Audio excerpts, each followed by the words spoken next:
Hey, how's it going? Ray Reese, Reese's Masterpieces.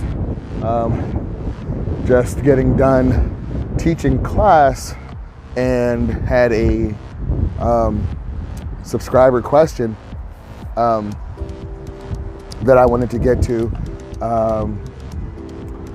Yeah, pardon me.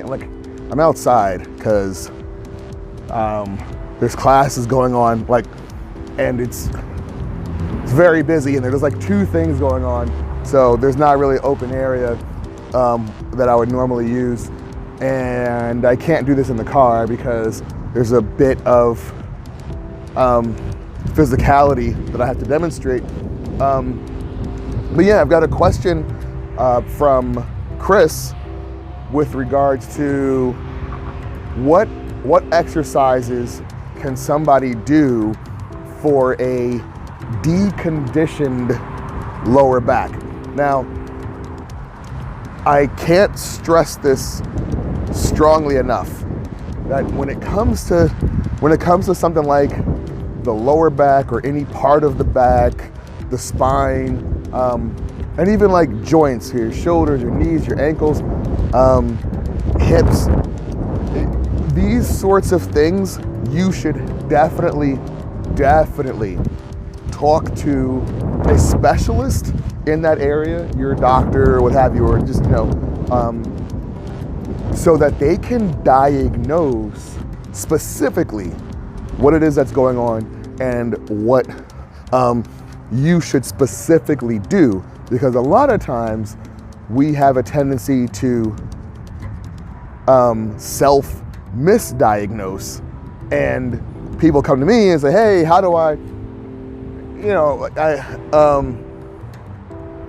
they may say, hey, I've got carpal tunnel.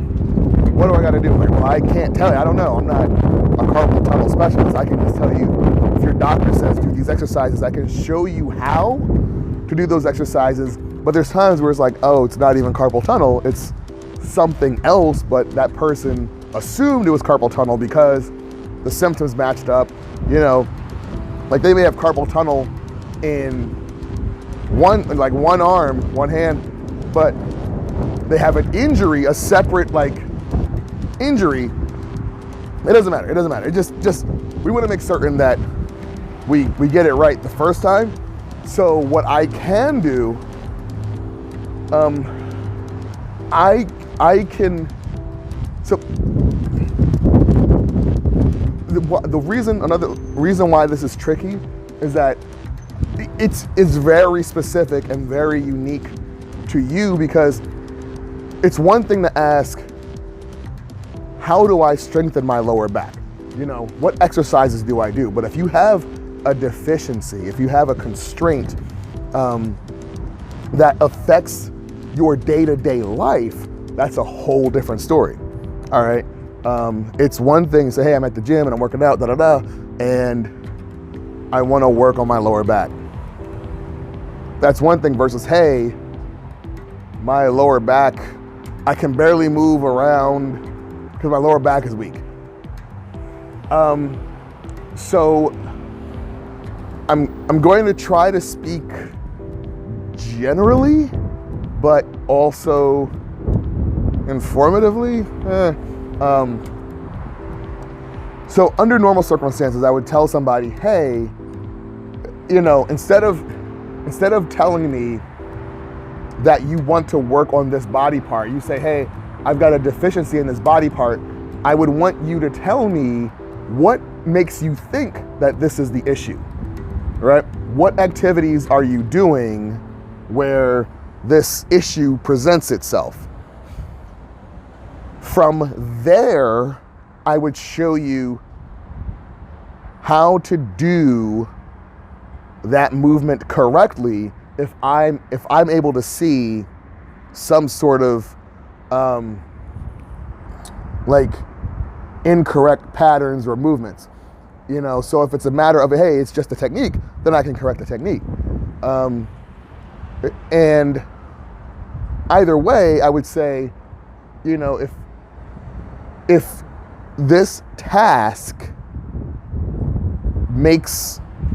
if task A makes body part A feels super sore and or achy, like you feel like when you do task A, body part A is hindering you from being able to do that task because body part A is underconditioned or very weak, then I'm going to suggest that you do that task repeatedly with some resistance, some light to mild resistance, and work your way up. So when it comes to the lower back, I can't speak for every trainer, but there are very few trainers that are going to give you lower back exercises, not in a vacuum. A physical therapist might, if you have an injury, that's why I was, suggest that you go to a specialist. If you have an injury or a specific constraint, then that's something to be mindful of. But if it's in general, we would generally go through exercises, compound exercises that utilize that body part. So I don't know if that's not going to work.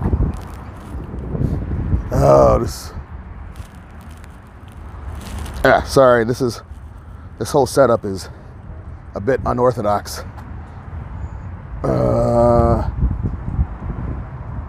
Maybe this will work.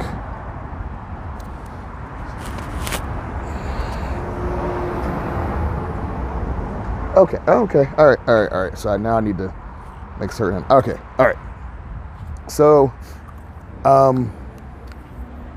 for example, most people's lower backs, they feel, it's tight or it's weak or whatever when they go to bend over. A lot of that has to do with people not knowing how to bend over correctly. So they wind up rounding their back and putting all of their pressure on their spine and then their lower back, as opposed to sticking their hips back and keeping that back straight, right? That being said, if I wanted to if I said, oh man, this feels, I can barely keep my back gives out, then you're going to want to work on that movement. Now, this is a little bit difficult to really teach correctly in a video, but you want to isolate that area, assuming there isn't, again, an injury. This is just a general, like I'm talking through, I'm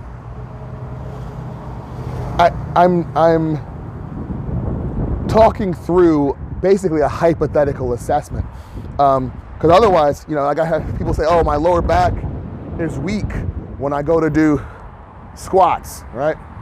Then I'm gonna say, hey, well, we gotta do more squats. You're gonna hold a light sandbag, a 10-pound sandbag.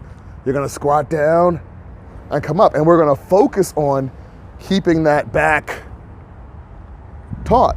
Similarly, if, we say we're doing deadlifts, we're getting those hips back, we're picking up like a box or a barbell, those sort of things we'd want to do slowly, and we want to focus on keeping that back straight, keeping that lower back tight or taut, flexed, contracted, but stable. Now,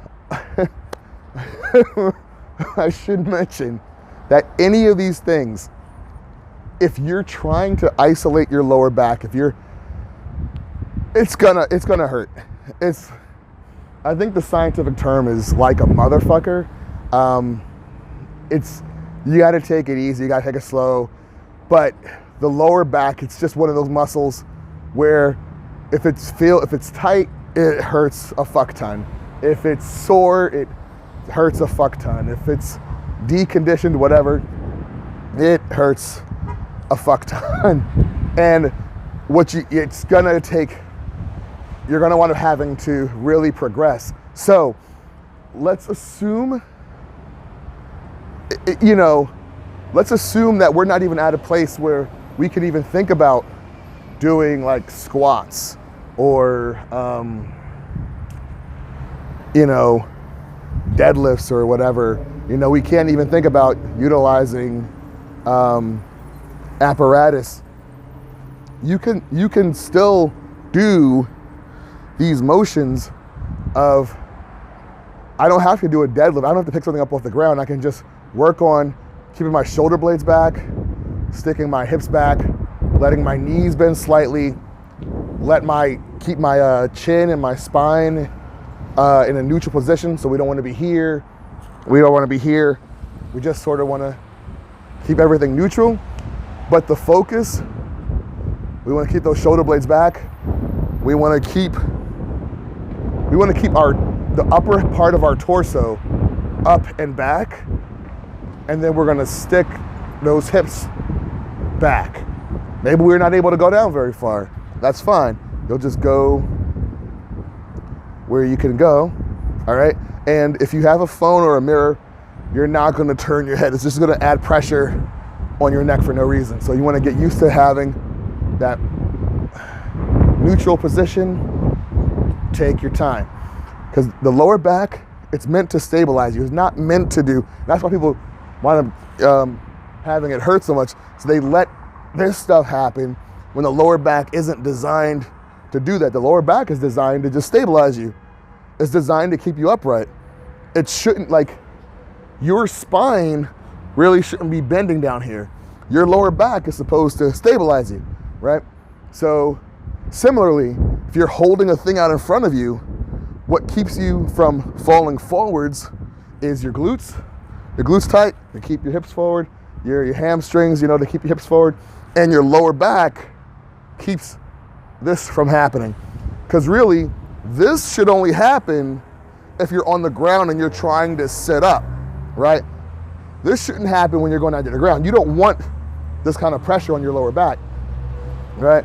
So that being said, you can sit down in a chair, and we want to try to keep that lower back and the upper back straight.